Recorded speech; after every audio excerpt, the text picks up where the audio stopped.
Karibu sana mwapo ya Mungu. Karibu sana munyumba ya baba yetu. Yeye anakuwa Mungu wa juu. Na yeye baba yetu anakuwa baba yenu. Tunaweza tunashangilia Bwana asubuhi ya leo. Utukufu kwa Bwana. Tunafungua vitabu yetu Mathayo sura yake ya 6 na mstari wa 9 na mstari wa 10. Hii mstari tunasoma tangu mwanzo ya mwaka. Ndio leo tutasindikiza mpaka mwisho ya mwaka.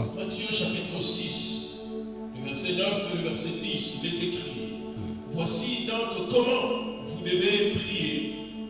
Notre Père qui es aux cieux, que ton nom soit sanctifié, que ton règne vienne, que ta volonté soit faite sur la terre comme au ciel. Alléluia. Amen. Et donc c'est par cette pensée de la prière. Kwa hii wazo ya hii maombi, les disciples viennent voir Jésus. Wanafunzi wakakuja kumwona Yesu. Et lui demandent comment nous devons prier. Wakamlomba namna gani tunapaswa kuomba. Les disciples de Jean prier. Tunaweza kuona wanafunzi wanaomba. Tunaona Yohana ufundisha wanafunzi waje kuna namna gani ya kuomba. Na namna gani sisi tunapaswa kwanza kuomba. Na ile kaina linganza na maisha yote ya Kristo ya leo. Haina paka mnapaswa kuomba Mungu. Mnapaswa kuomba baba yenu yuko ndani ya mbinguni. Yesu anapenda wakati tunapanda cha kuomba. Wakati tutakapokatisha kuzungumza na Mungu. Ya usahau kumbuke usema Mungu ni baba yako. Tazameni namna gani mnapaswa kuomba. Sa baba yetu aliye juu mbinguni. Amen. Baba yetu uliye juu mbinguni. Wazo ile inatushimamia tangu mwanzo ya mwaka. Ni mstari wa 10. Utawala wako uje. Mapenzi yako ifanyike chini ya dunia kama mbinguni. Tulielewa kusema kuna kama mapenzi ile Mungu anataka kutimiza kule kumbingu. Na inapaswa kutimizika vile vile hapa chini ya dunia. Unakuya vitu Mungu anataka kutimiza kumbingu. Leo tunapaswa kubishi hapa chini ya dunia. Asubuhi leo napenda kutangazia yote Mungu alitengeneza njia yako ndani ya mbinguni. Akupatia kupitia neema yake kuishi hapa chini ya udongo. Ninakosa amina yako. Yote Mungu alitengeneza njia yako mbingu. Yote Mungu alitengeneza ndani ya mashauri yake ya mbingu. Kwa neema yake akupatia ile upate kuishi. Yohana pekee alitangaza mtu asiwezi kupokea kama paka ile mbingu inaisha kumtengenezea. Kama unakuya vitu unapaswa kupokea hapa chini ya dunia. Inapaswa kuya vitu vile vilichungiwa tangu mbinguni. Sasa mimi nakuombea asubuhi ya leo. Ndugu mpendwa, ndugu na dada, papa na mama, asubuhi ya leo mimi nakuombea yote Mungu alichungia mbinguni ufikie mkuishi hapa chini ya dunia. Mtu asiwezi kupokea paka ile limuchungiwa ndani ya mbinguni. Ingekuwa hapa chini ya dunia, maisha yako hapa chini ya dunia ifananishwe na ile Mungu alitengeneza juu yako mbinguni. Ile unapaswa kuishi hapa chini ya dunia ikuye ile Mungu alitengeneza juu yako ile mbinguni. Amen. Ukweli ya kwanza ile tulitosha tangu ya juma ilipita. Sasa mapenzi yako chini ya dunia kama mbinguni.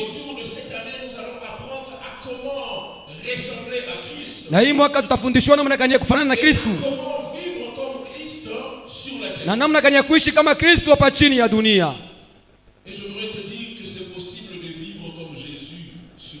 Inawezekana kuishi kama Kristo hapa chini ya dunia.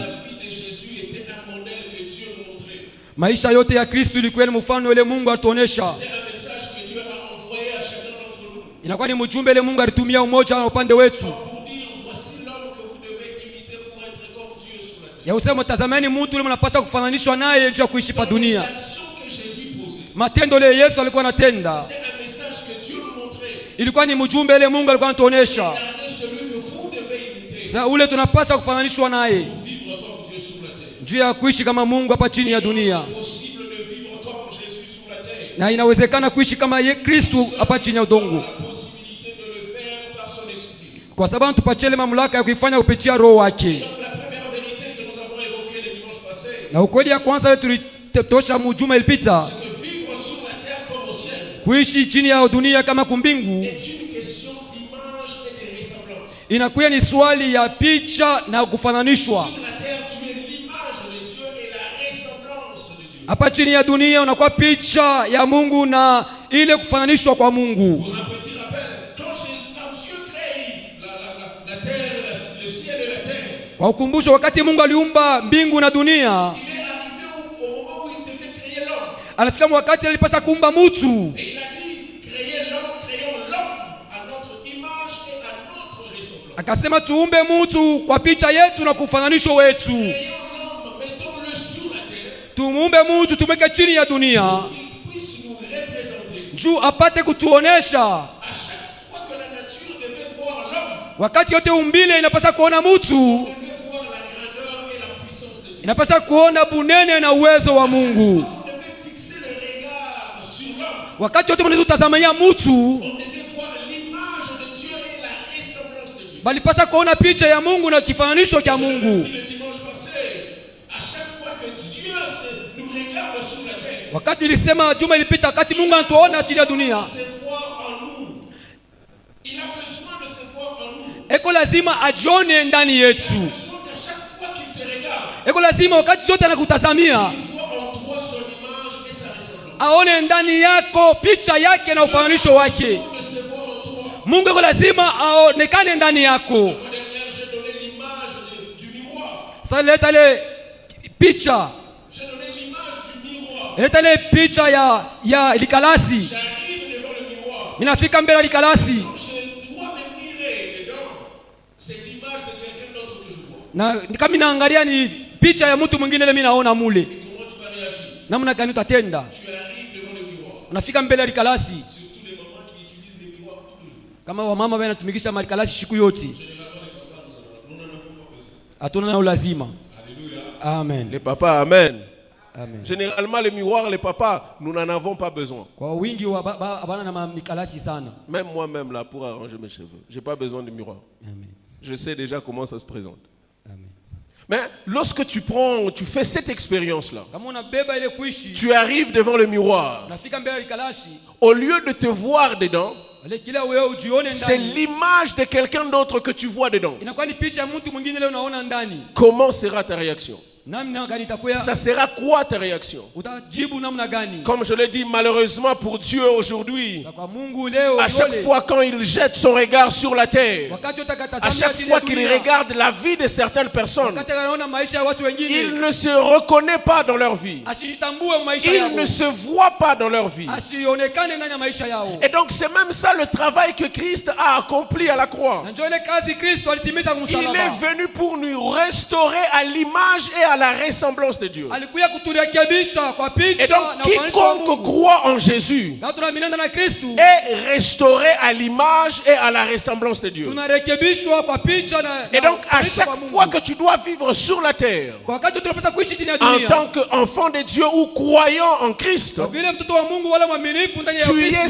sans doute l'image et la ressemblance de Dieu. unapaswa kujua kusema unakuya picha na Alors tout ufanisho ce wa qui est Mungu. important pour toi, Ile inakuwa ya bei kwako. tu dois maintenant veiller sur ce que tu fais Unapaswa kuangalia kwa ile et tu dois unafanya. maintenant veiller sur ce que tu dis. Unapaswa kuangalia nini unakuwa Parce unasema. que sur la terre, tu représentes Dieu. Kwa sababu hapa chini ya dunia Parce que unaonesha sur la Mungu. terre, tu es la bouche de Dieu. Kwa sababu hapa chini ya dunia unakuya kama À kichwa chaque cha fois que Mungu. Dieu doit parler, Wakati wote Mungu anapenda kusema, c'est par toi qu'il passe. ni kupitia wewe À Mungu chaque fois que la création ou la créature doit voir la puissance de la main de Dieu, Kwa wakati zote umbile unapaswa kuona uwezo ce wa sont Mungu. tes mains que Dieu utilise. Ni mikono yako ile Mungu À anatumikisha. chaque fois que Dieu veut guérir guérir les malades. Wakati wote Mungu anapenda kuponesha Il te wagonjwa. demande à toi d'imposer les mains sur les malades pour que les malades soient guéris. Anakuomba wewe uweke mikono yako juu ya wagonjwa na Ma wagonjwa prière waponeshe. pour toi ce matin, Waambia kwa asubuhi ya leo sois kwako. réellement cet instrument entre les mains de Dieu Kuya ile chombo iko mikono ya Mungu. pour apporter des solutions ici sur la Juu ya terre. kuleta majibu hapa chini ya dunia. La création attend avec un ardent désir Umbile inachunga na ile la révélation des fils. ile ufunuo ya mwana. La création attend que tu agisses. Oh, umbile inachunga na ile nia. La création attend que tu fasses les choses au nom de Dieu Umbile inachunga ufanye vitu mchina ya pour Mungu. apporter des solutions. Juu ya kuleta majibu. Alléluia. Amen. Tu représentes Dieu sur la terre. Unaonesha Mungu hapa chini ya À dunia. chaque fois que les gens doivent te voir, Wakati zote watu wanapaswa kukuona. ils doivent voir l'image de Dieu. Wanapaswa kuona picha ya Mungu. Pas d'une manière physique, Hana namna ya kimwili. mais dans chaque action que tu poses, Matendo yote unakuwa natenda. qu'on voit la main et la puissance de Dieu. Waone mkono na uwezo wa Mungu. Alléluia. Amen. Alléluia. Amen. Et donc nous devons ressembler à Dieu, Tunapaswa kumfananisha Mungu. puisque la Bible souligne que tel qu'il est dans le ciel, tel nous sommes sur la terre. Vile iko ndani ya mbingu na njoo vile tuko chini ya dunia. Nous lisons 1 Jean chapitre 4, le verset 16. Yohano wa kwanza sura yake 4 mstari wake wa 16. 1 Jean chapitre 4, le verset 16 jusqu'au verset 17. Il est écrit, et nous avons connu l'amour que Dieu a pour nous. Et nous y avons cru. Dieu est amour. Et celui qui demeure dans l'amour demeure en Dieu. Et Dieu demeure en lui. Le verset 17. Tel il est, tel nous sommes aussi dans ce monde. C'est en cela que l'amour est parfait en nous, afin que nous ayons de l'assurance au jour du jugement. Tel nous sommes sur la terre. Tel Dieu est dans le ciel. Tel Dieu est dans le ciel. Tel nous sommes sur la terre. Ne néglige aucun détail de ta vie. Parce que la vie que tu dois mener sur la terre doit ressembler à la vie que Dieu a prévue pour toi dans le ciel. Alléluia. Amen. Nous sommes la représentation de Dieu sur la terre. C'est comme un ambassadeur. Il ne vit pas dans son pays d'origine, mais il vit dans un autre pays, mais il représente les intérêts de son pays. Et un ambassadeur ne vit pas en fonction des moyens du pays dans lequel il habite, mais il vit en fonction des moyens du pays qu'il a envoyé ou qu'il a mandaté. Et qu'est-ce que j'aimerais te dire ce matin, bien-aimé dans le Seigneur? Sur la terre, tu es ambassadeur de Christ. Tu ne vis pas en fonction des moyens terrestres, mais tu vis en fonction des moyens du royaume des cieux. C'est Dieu qui t'a envoyé sur la terre. Ma prière pour toi ce matin, c'est que Dieu déploie sa provision dans ta vie et que tu ne manques de rien sur la terre, dans tous les domaines de ta vie, pour que Dieu soit valablement représenté. Il faut que sa provision soit manifeste dans ta vie. Et je prie pour toi ce matin. Laisse que la provision de Dieu soit ton partage.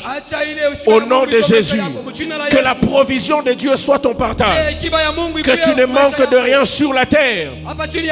Puisque Dieu est ton berger, que tu ne manques de rien. À chaque fois que la création doit te voir, on doit voir les créateurs.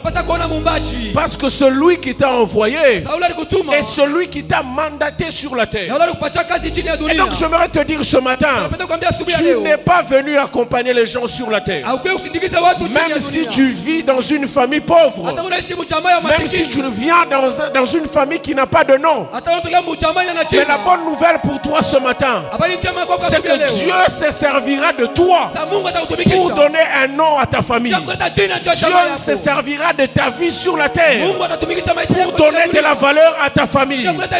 Il rencontre Abraham et il lui dit: je rendrai ton nom grand et je bénirai ceux qui te béniront. Je maudirai ceux qui te maudiront.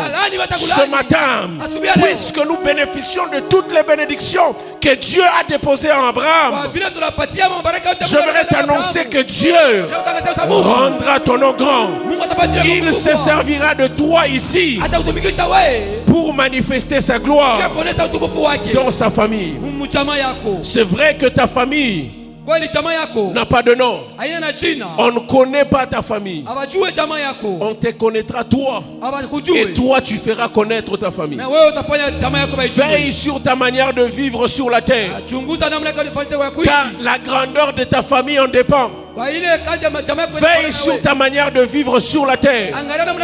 Car l'avenir de tes enfants en dépend.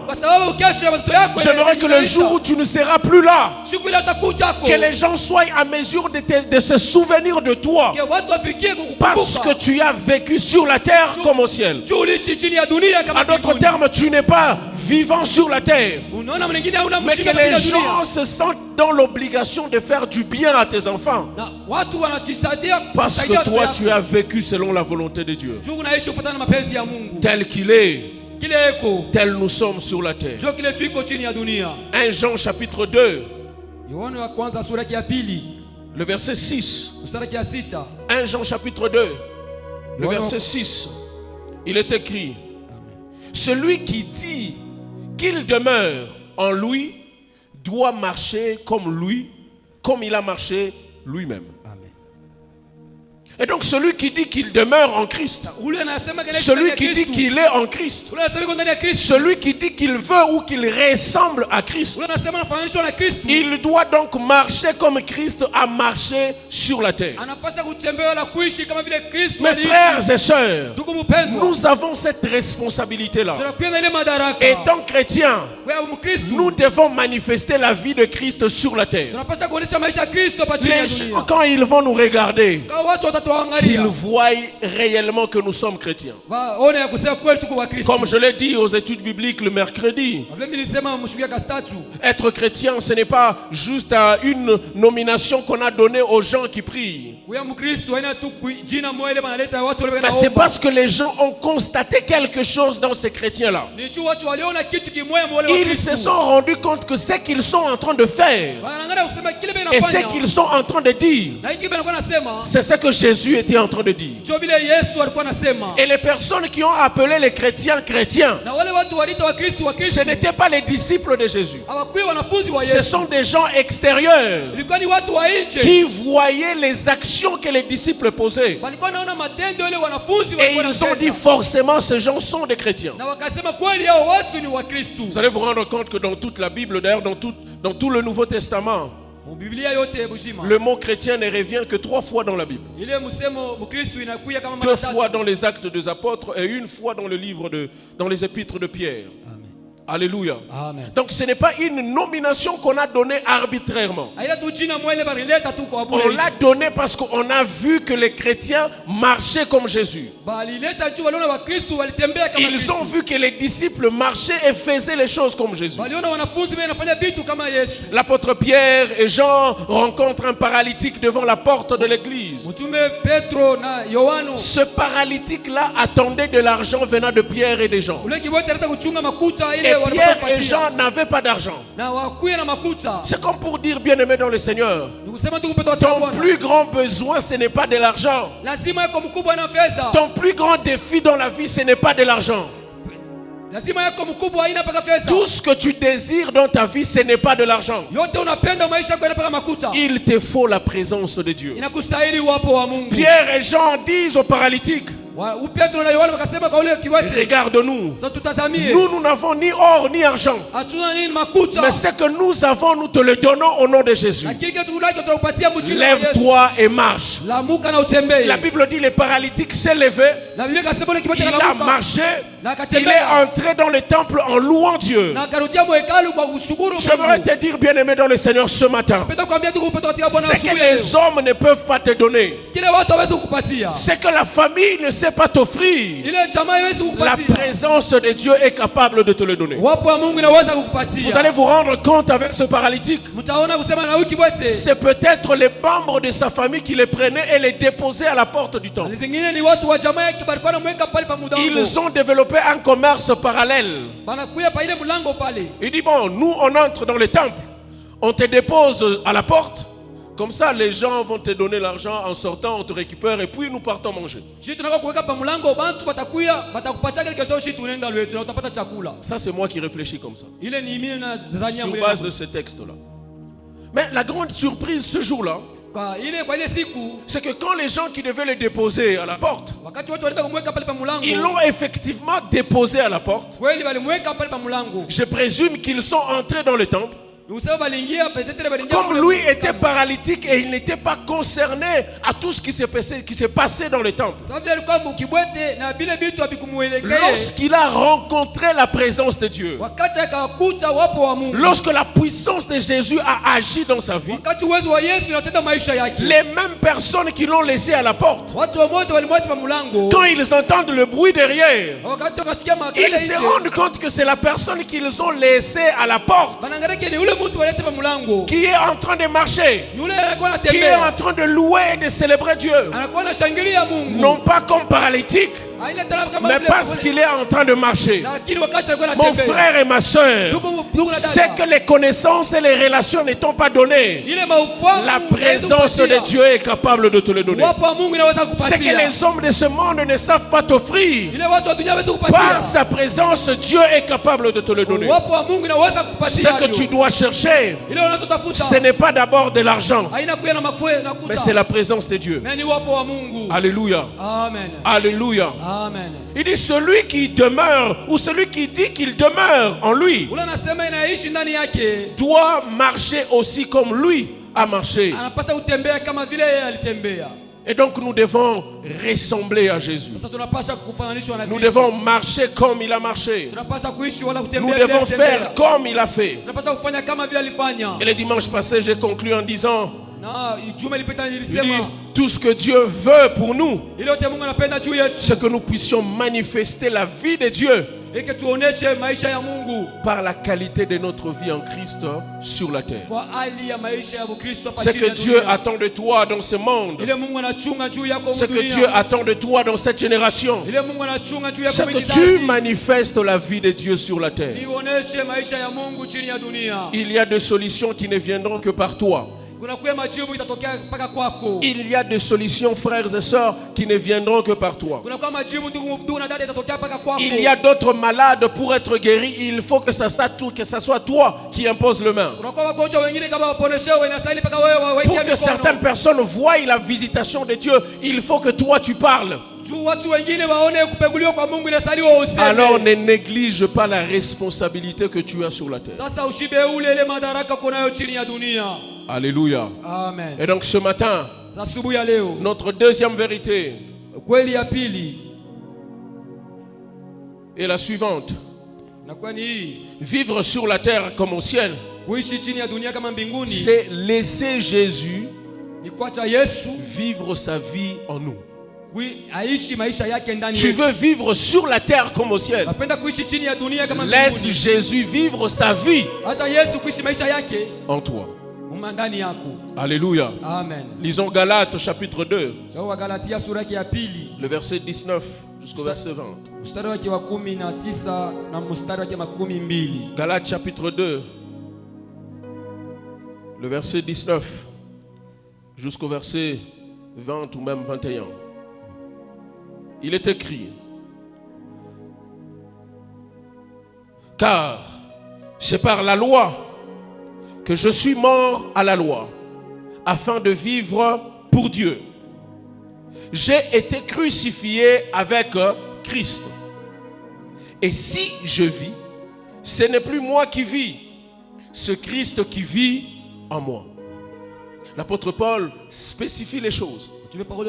J'ai été crucifié avec lui. Et donc je suis mort avec lui. Alors si je vis aujourd'hui, si je suis en vie aujourd'hui, ce n'est plus moi qui vis, c'est Jésus qui vit en moi. Ce n'est plus moi qui vis, c'est Jésus qui vit. C'est Christ qui vit en moi. Si je vis maintenant dans la chair, je vis dans la loi au Fils de Dieu. Je vis dans la foi au Fils de Dieu qui m'a aimé et qui s'est livré lui-même pour moi. Je ne rejette pas la grâce de Dieu.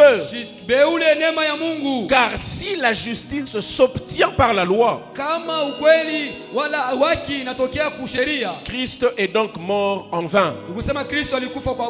Alléluia. Amen. La justice ne s'obtient pas par la loi. Christ s'est livré lui-même pour nous. Il a accepté de prendre notre fardeau. Il a accepté de mourir à notre place.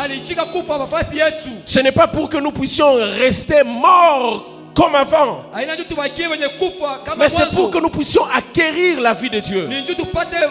C'est pour que la vie de Dieu soit notre partage. Et donc laisser Jésus vivre sa vie en nous, c'est s'abandonner complètement à lui. C'est vivre entièrement pour lui. J'aimerais te rappeler, mon frère et ma soeur, toi qui crois en Jésus en ces lieux, rappelle-toi que tu ne vis pas pour toi. C'est pour lui que tu es en train de vivre. C'est pourquoi j'insiste sur le fait que nous devons veiller sur chaque geste et sur chaque parole qui doit venir de nous. Il nous a donné sa vie pour continuer un travail ici sur la terre. Jésus dit à ses disciples, il vous est avantageux que je m'en aille, pour que les consolateurs viennent. Il est vraiment dans votre avantage que je parte, pour que les consolateurs viennent. Et donc si je ne pars pas, les consolateurs ne viendront pas. En d'autres termes, Jésus était en train de dire aux disciples, il faut que je parte pour que vous soyez tous à mesure de faire ce que je suis censé faire sur la terre. Et donc si je ne pars pas, vous aurez toujours votre regard sur moi, et ça sera toujours moi qui serai en train de faire le miracle. Et là nous sommes en train de parler de Jésus qui parle aux disciples qui ont vu Jésus multiplier les pains, et ils se sont rendus capables qu'eux ne sont pas en mesure de multiplier les pains. Et Jésus vient et dit, bon, je dois partir, vous allez rester sur la terre. Et puis il ajoute quelque chose de très grave. Il dit, bon, je vous laisse sur la terre comme des brebis parmi de loups. Ce que j'aime, c'est qu'il dit, celui qui croit en moi, il fera ce que j'ai fait, mais il fera encore plus. C'est ce que je fais. Le secret de tout ça, c'est que Jésus devait partir physiquement et rester spirituellement dans chacun d'entre nous. C'est comme ça que tu arrives à faire des miracles, lorsque tu lui laisses vivre en toi sa vie.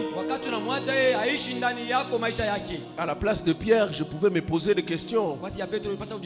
Bon, si lui part, qui va faire la multiplication de pain? Pierre vient le voir, il dit, il y a beaucoup de gens qui doivent manger ici. Jésus les met au défi, bon, donnez-leur à manger vous-même. Il veut que les disciples reconnaissent leurs limites. Il dit, nous n'avons pas la capacité de leur donner à manger. Ici, nous n'avons que 5 pains et 2 poissons.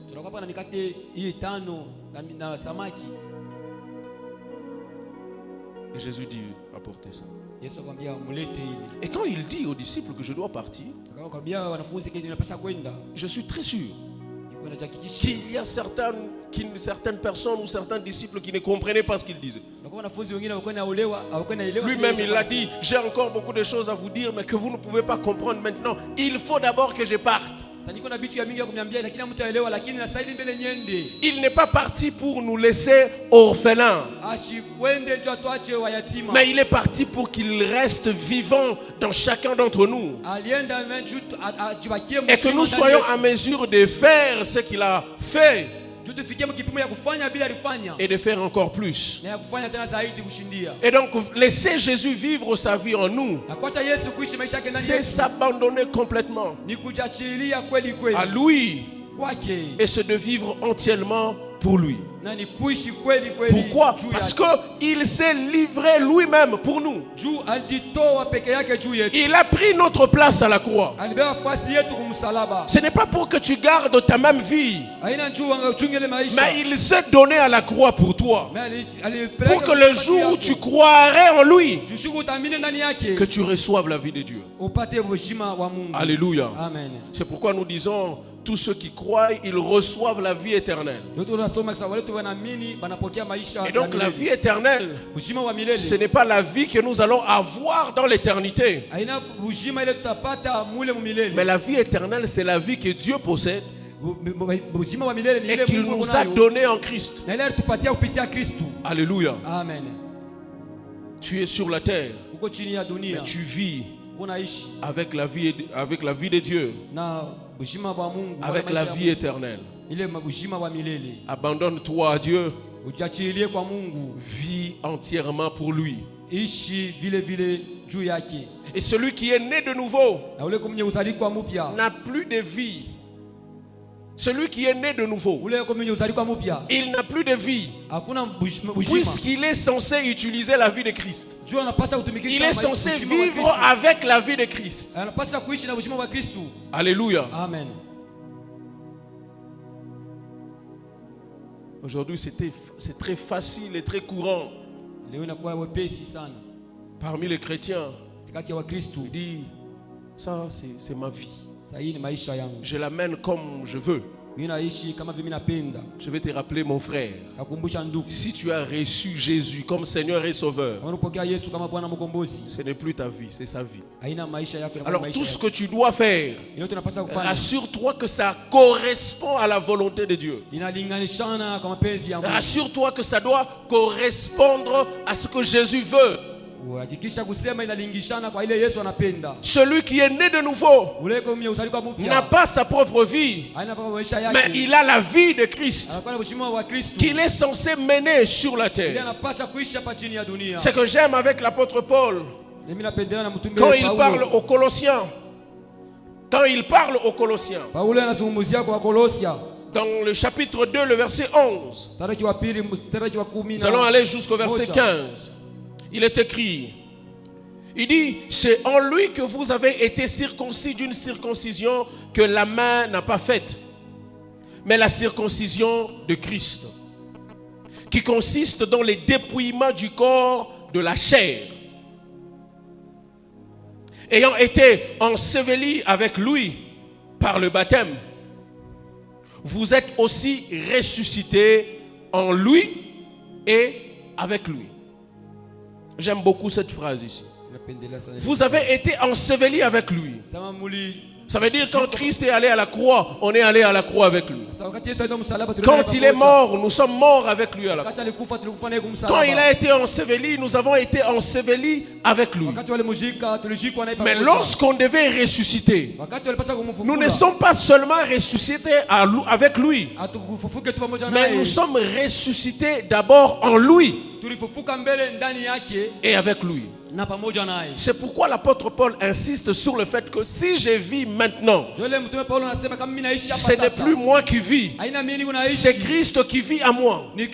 Parce que moi j'ai été ressuscité d'abord en lui et puis avec lui.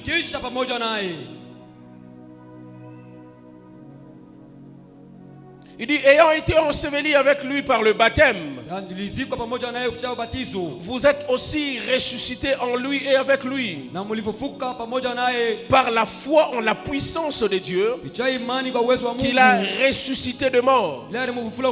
Vous étiez morts par vos offenses et par l'incirconcision de votre chair. Il vous a rendu à la vie avec lui. Il vous a rendu à la vie avec lui, en nous faisant grâce pour toutes nos offenses. Il a effacé l'acte dont les ordonnances nous condamnaient et qui subsistait contre nous, et il l'a détruit en le clouant à la croix. Il a dépouillé les dominations et les autorités. Il les a livrées publiquement en spectacle, en triomphant d'elles par la croix. Alléluia. Amen. Il les a dépouillés. Il a dépouillé les autorités. Il a dépouillé les dominations. Il les a livrées publiquement en spectacle, en triomphant d'elles à la croix. Jésus a tout fait pour nous, pour que nous puissions vivre la vie de Dieu sur la terre. J'aimerais te dire et t'exhorter ce matin, frères et sœurs, regarde dans ta vie ce qui n'est pas de Dieu en toi. Débarrasse-toi de ça. Ça te retarde dans ta marche avec le Seigneur. Ce que Dieu n'a pas déposé en toi, débarrasse-toi de ça. Tu es en train de prendre du retard. Dieu ne t'abandonne pas. C'est toi qui prends les retards par rapport à la marche qu'il t'a destinée. Regarde ce qui est en toi et qui ne donne pas gloire à Dieu, puisse être débarrassé. Jésus dit aux disciples, le consolateur viendra et il me glorifiera. Lorsque le Saint-Esprit vient sur nous, il a pour mission de glorifier Jésus en nous. Et donc ce matin, j'aimerais te dire, mon frère, quelque chose qui est en toi et qui ne glorifie pas Jésus doit partir. Si tu es enfant de Dieu, tout ce qui est en toi doit donner gloire à Dieu. Tout ce qui est en toi doit honorer Dieu. Débarrasse-toi de ceux qui t'empêchent d'avancer. Jésus dit à ses disciples, l'ennemi est en train de venir, mais gloire soit rendue à Dieu. Il ne trouvera rien de lui en moi. Frère, qu'on t'accuse de vol, mais qu'on ne t'attrape pas en train de voler. Il est facile de t'accuser, mais c'est aussi une autre chose lorsqu'on t'attrape en train de voler. Qu'on te suspecte dans les choses, mais qu'on ne te trouve pas dans ces choses-là. Alléluia. Amen. Tu as une vie de Dieu et tu dois la valoriser. Tu es mort avec Jésus, la souffrance la plus difficile. Il a accepté la mort de la croix. Et les jours que nous avons cru en lui, nous sommes passés par le même chemin avec lui. Et lorsque nous sommes ressuscités, nous sommes ressuscités en lui et avec lui. Et lui nous a donné la vie de Dieu. Et donc sur la terre, frères et sœurs, ce n'est pas ta vie que tu es en train de mener, c'est la vie d'autrui de Dieu que tu es en train de mener ou d'utiliser sur la terre.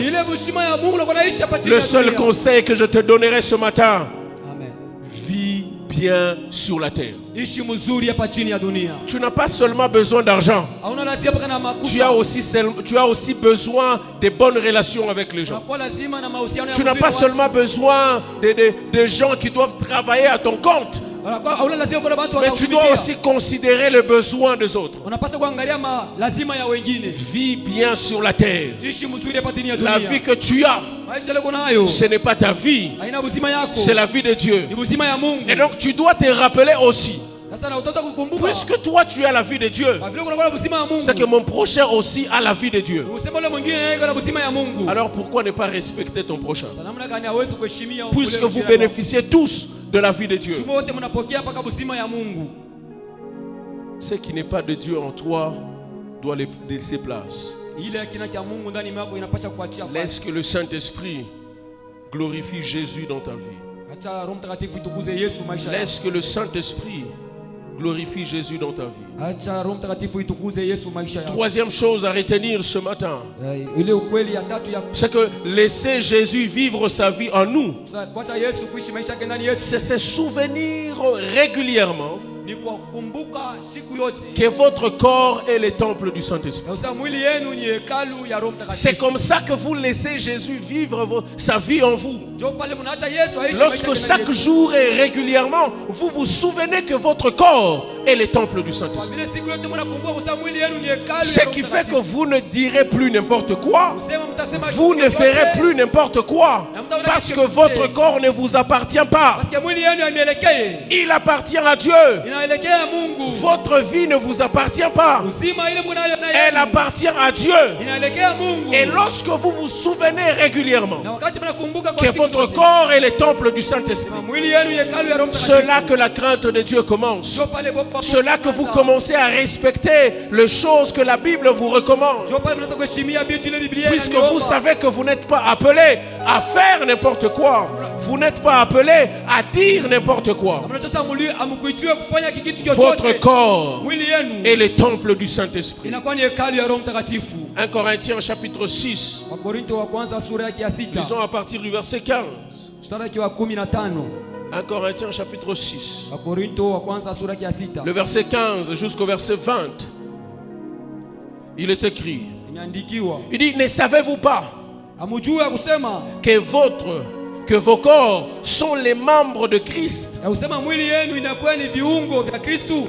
Alors prendrai-je donc les membres de Christ pour en faire les membres d'une prostituée? Loin de là. Ne savez-vous pas que celui qui s'attache à la prostituée est un seul corps avec elle?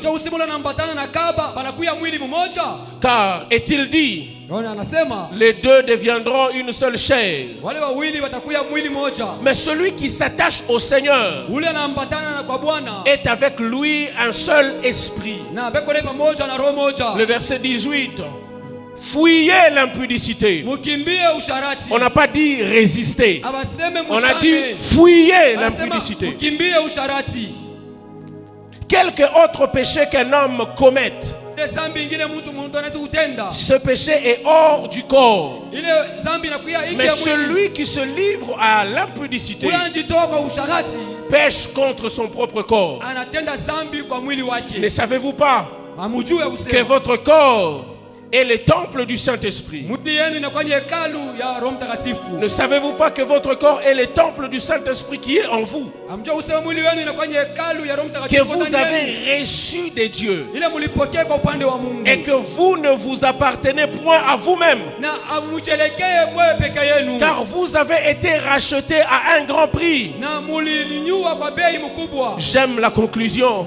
Il dit, glorifiez donc Dieu dans votre corps et dans votre esprit qui appartiennent à Dieu. Glorifiez donc Dieu dans votre corps et dans votre esprit qui appartiennent à Dieu. Alléluia. Amen. Votre corps ne vous appartient pas. Vous n'avez pas le droit d'amener votre corps n'importe où, parce que vous vous dites que c'est votre vie. Ce matin, je vous rappelle, vous ne vous appartenez plus. Si vous croyez que vous êtes enfant de Dieu, vous ne vous appartenez plus. Comme l'apôtre Jean l'a dit, pour tout celui qui pense qu'il demeure en Dieu, alors il doit aussi marcher comme Jésus a marché sur la terre. Il a été tenté en tout point, mais il n'a point péché. Alléluia. Amen. Je l'ai dit, comme je l'ai dit, je veux le dire comme je l'ai dit le dimanche passé. Je ne suis pas en train de vous demander de devenir des personnes parfaites. Mais tout ce que je vous demande, ressemblez simplement à Jésus. Ressemblez à Jésus. C'est tout ce que je demande. Et c'est sur ça que nous allons travailler toute cette année. Romains chapitre 12, le verset 1er et le verset 2. Romains chapitre 12, le verset 1er et le verset 2. Il dit, l'apôtre Paul dit ceci: je vous exhorte donc, frères, par les compassions de Dieu, à offrir vos corps comme un sacrifice vivant, saint, agréable à Dieu, ce qui sera de votre part un culte raisonnable. Le verset 2 dit ceci: ne vous conformez pas au siècle présent. Je répète, ne vous conformez pas au siècle présent, mais soyez transformés par le renouvellement de l'intelligence, afin que vous discerniez quelle est la volonté de Dieu, ce qui est bon, agréable et parfait. Ne vous conformez pas au siècle présent.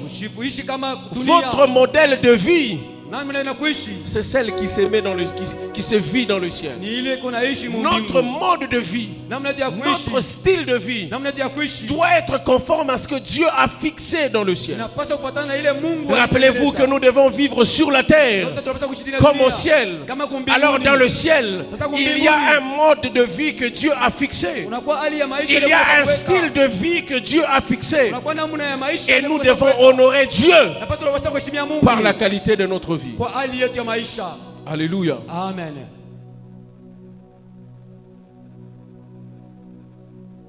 Nous devons honorer Dieu, même si nous ne parlons pas de Dieu, mais juste notre manière de vivre honore Dieu. Comment vous expliquer que tous les gens qui vous côtoient, ils pensent que vous êtes méchant? Ils pensent que vous êtes méchant. Ils pensent que vous êtes orgueilleux. Frères, sœurs, il n'y a pas de fumée sans feu. Il y a quelque chose que tu dois arranger. Tout le monde ne peut pas avoir le même avis sur toi s'il n'a pas remarqué quelque chose de distinct. C'est vrai, les hommes peuvent se tromper. Mais souvent les constats des hommes, c'est par rapport aux actes que nous posons. L'orateur du vendredi l'a dit: tu vas dire que moi, Dieu regarde au cœur. Dieu regarde au cœur. Mais nous connaissons la qualité de ton cœur par ce que tu poses comme acte. Alors arrête de me dire que je ne suis pas orgueilleux, mais je veux seulement rester dans mon coin. Quelle Bible qui t'a demandé de vivre comme ça? C'est quel évangile qui t'a demandé de vivre comme ça? On ne peut pas t'interdire d'être réservé, mais on te demande simplement d'être ouvert et sincère. Tu peux être réservé, tu peux rester dans ton coin, mais qu'est-ce que tu fais de la communion fraternelle? Qu'est-ce que tu fais de la communion fraternelle? L'église primitive persévérait dans les enseignements des apôtres, dans la fraction de pain, dans la communion fraternelle, mais dans les prières aussi.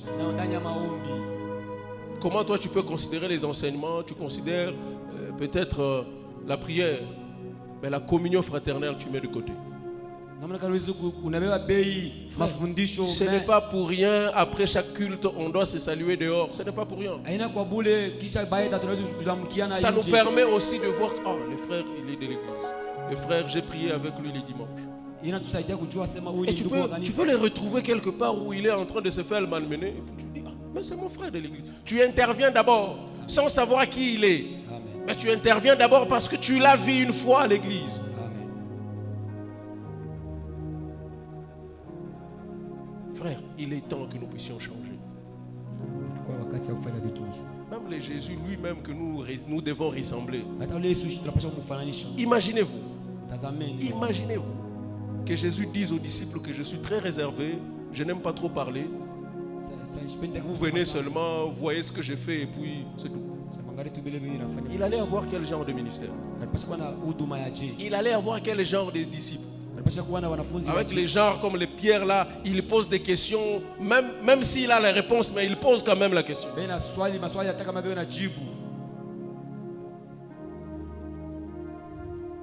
Je me rappelle d'un professeur, je crois l'avoir dit dernièrement, je me rappelle d'un professeur qui nous donnait cours. Il disait toujours, parce que lui il n'était pas dans les églises dites de réveil, il était chrétien, catholique. Et puis il disait, pourquoi vous, quand vous voulez prier, pour chasser les démons, vous criez très fort? Mais si vous voulez prier pour les manger, vous fermez la porte et vous priez à voix basse. Pourquoi? En d'autres termes, il était en train de dire que nous sommes égoïstes. Quand il s'agit des démons, tout le monde doit contribuer avec les prières. Mais quand il s'agit de manger, chacun se retire, il ferme la porte, il mange seul. J'aimerais te dire ce matin, bien-aimé dans le Seigneur, si Dieu t'a donné la possibilité de manger, ce n'est pas pour que tu manges seul. Souviens-toi aussi de celui qui n'en a pas. Peut-être tu n'es pas obligé d'aller porte en porte, de personne en personne pour leur donner. Mais une fois que tu as la possibilité de recevoir quelqu'un chez toi, ne lui prive pas à manger. Donne-lui ce que tu as. Ça peut être peu, mais c'est peut-être par ça que Dieu peut te donner en abondance.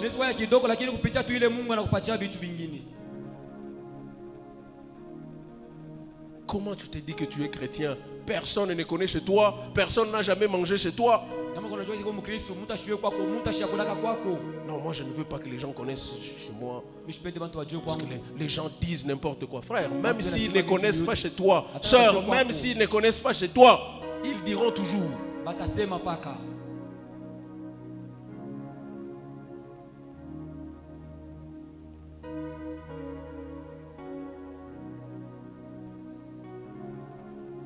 J'aimerais nous dire, bien-aimés dans le Seigneur, ressembler à Christ n'est pas une chose facile, mais ce n'est pas impossible. C'est possible de ressembler à Christ. Rappelez-vous de l'histoire que je vous ai donnée dernièrement, de ce missionnaire-là blanc. Il part pour évangéliser dans un coin. Et il arrive là-bas. Dieu lui dit de ne pas prêcher. Il dit vis normalement. Et quand il vivait normalement, il rencontre les gens qui sont malades, il imposait les mains, les gens guérissaient. Vous voyez dans des villages, il trouvait des endroits où les gens sont malades, frappés par des épidémies. Il prie pour ces gens-là. Et ces gens-là reprenaient la bonne santé. Il a ressuscité des morts dans le village. Les gens qui manquaient à manger, il leur a donné à manger. Et Dieu lui a demandé de partir. Mais il s'est posé des questions. Mais Dieu m'a envoyé ici pour évangéliser. Je suis missionnaire. Mais je me suis rendu compte que depuis que je suis là, je n'ai pas parlé, je n'ai pas prêché. Parce que Dieu m'a dit de ne pas prêcher. Il est rentré. Quelques mois après, on envoie encore d'autres missionnaires dans ce coin-là. Et à eux, Dieu a permis de prêcher. Ils ont commencé à prêcher. Vous voyez les apôtres, ils imposaient les mains sur le malade. Le malade était guéri. Et à la fin, les gens, les villageois les ont attendus.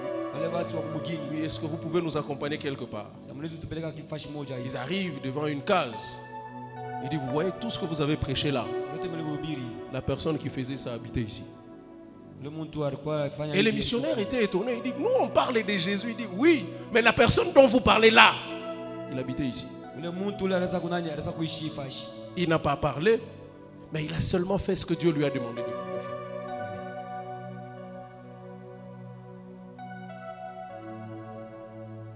La vie de Dieu est en toi. Vis selon ce que Dieu te demande de faire. Vis la vie de Dieu.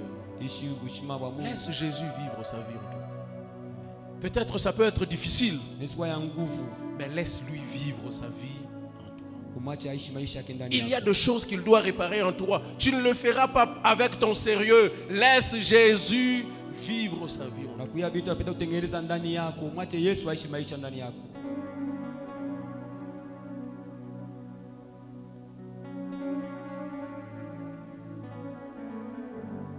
Le seul conseil que je donnerai tous les jours et tous les dimanches, vous voulez connaître comment Jésus a vécu, lisez la Bible. Ne vous faites pas raconter des histoires.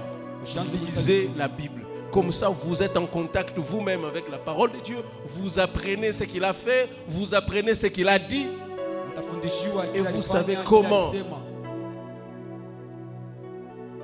Dieu appelle Josué à remplacer Moïse pour des histoires qui concernent la guerre. La guerre. Mais Dieu lui demande de méditer la parole de Dieu jour et nuit. Il n'a pas dit à Josué, comme tu es un soldat, va te préparer pour la guerre. Il dit, frère, que ce livre de la loi ne s'éloigne pas de ta bouche. Médite-le jour et nuit. C'est comme ça que tu vas réussir. C'est comme ça que tu auras du succès. Nous avons besoin de vivre différentes dimensions en cette année 2026. Le secret passe par le changement de l'être intérieur. Est-ce que dans votre cœur, c'est Jésus qui vit? Ou bien ce sont vos principes charnels? Je te rappelle mon frère, je te rappelle ma soeur, papa et maman, enfants de Dieu que vous êtes, vous n'avez plus votre vie. Laissez Jésus vivre sa vie en vous. Vous verrez comment les choses seront simples. Vous verrez comment votre vie va se transformer. Ne vous conformez pas au siècle présent. Ce n'est pas parce que l'autre a fait et qu'il a réussi que tu es aussi censé de faire. Tu risques de perdre le temps en cherchant à imiter les gens. Tu risques de prendre beaucoup de retard dans ta vie en cherchant à faire comme les autres. Et lorsque tu te mets à faire comme quelqu'un d'autre, tu arrêtes d'être toi-même. Alléluia. Dieu veut que tu sois toi, mais en Christ. Laisse Jésus vivre sa vie en toi. Que le Seigneur bénisse sa parole ce matin. Je vais t'inviter à prier pendant quelques moments. Rappelez-vous de ce que je dis en début de l'année. 2026 n'est pas une suite logique de 2025. Il y a des choses qui doivent changer.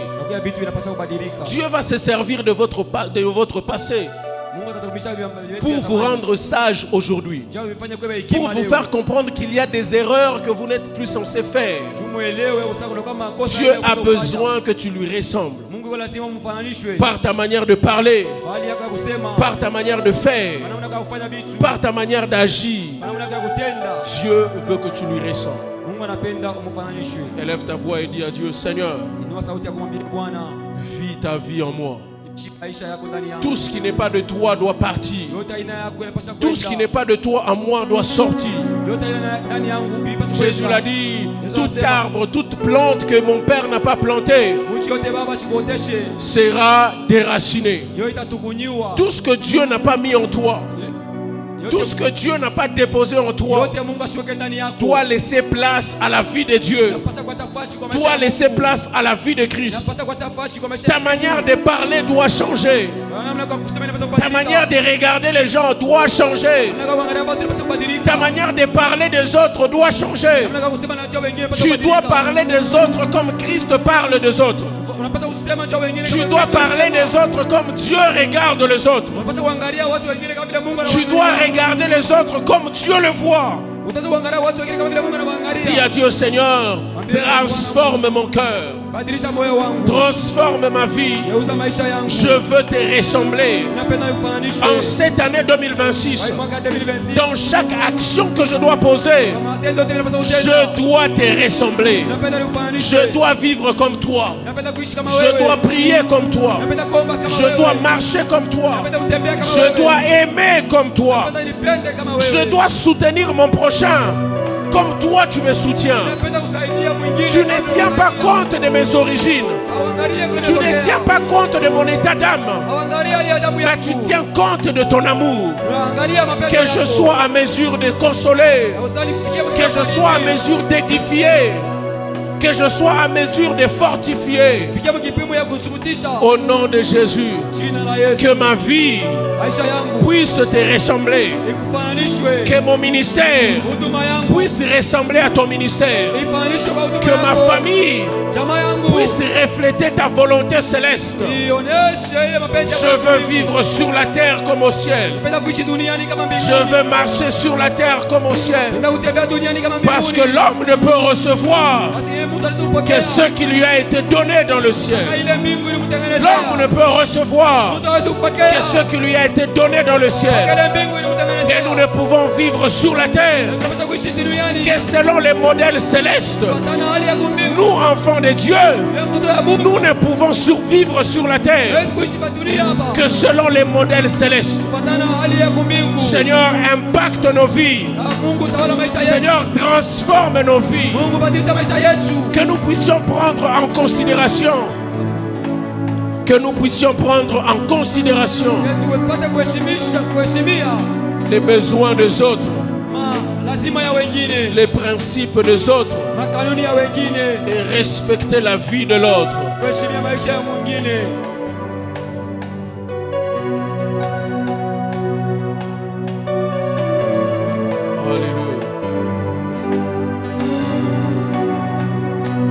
Alléluia.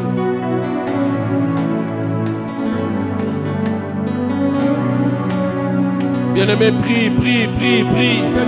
Tu as besoin d'un changement. Le changement dont tu as besoin autour de toi, c'est un changement qui doit commencer en toi. Le changement dont tu as besoin autour de toi, c'est un changement qui doit commencer d'abord en toi. Ce sont des choses qui doivent voir la visitation de Dieu d'abord en toi, afin de le voir s'appliquer sur toi, afin de le voir s'appliquer autour de toi. Que tu sois d'abord transformé de l'intérieur. Que tu sois transformé de l'intérieur. Ne vous conformez pas au siècle présent. Ne vous conformez pas au siècle présent. Soyez transformés par le renouvellement de l'intelligence, afin que vous discerniez ce qui est bon, ce qui est parfait, ce qui est la volonté de Dieu. Ce qui est la volonté de Dieu.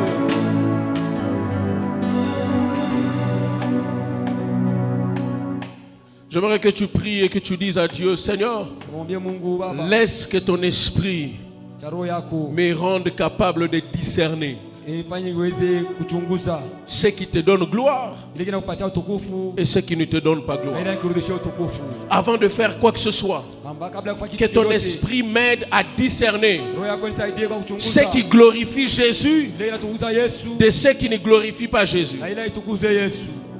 Et que je sois en mesure de faire ta volonté.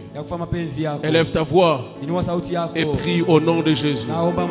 Que le Saint-Esprit te donne la possibilité de discerner ce qui est agréable à Dieu et ce qui ne l'est pas. Que l'Esprit de Dieu te donne la capacité de discerner dans chaque activité que tu dois entreprendre. C'est quoi la volonté de Dieu? C'est quoi la volonté de Dieu? C'est quoi la volonté de Dieu? Qu'est-ce que Dieu attend de toi dans le ministère? Qu'est-ce que Dieu attend de toi dans ce que tu entreprends? Qu'est-ce que Dieu attend de toi dans ces projets? Que Dieu t'aide à discerner. Que le Saint-Esprit t'aide à discerner. Au nom de Jésus. Que tu sois transformé. Que tu sois transformé. Au nom de Jésus. Que Dieu te donne un cœur nouveau. Que Dieu te donne un cœur nouveau. Pour accomplir cette mission. Que Dieu te donne un cœur nouveau. Pour être capable de les servir avec joie. Que Dieu te donne un cœur nouveau. Pour être capable de maximiser la communion fraternelle. Que Dieu te donne un cœur nouveau pour être à mesure d'entreprendre les choses qui lui donnent gloire. Que Dieu te donne un cœur nouveau au nom de Jésus. Que Dieu te donne un cœur nouveau. Que Dieu te donne un cœur nouveau.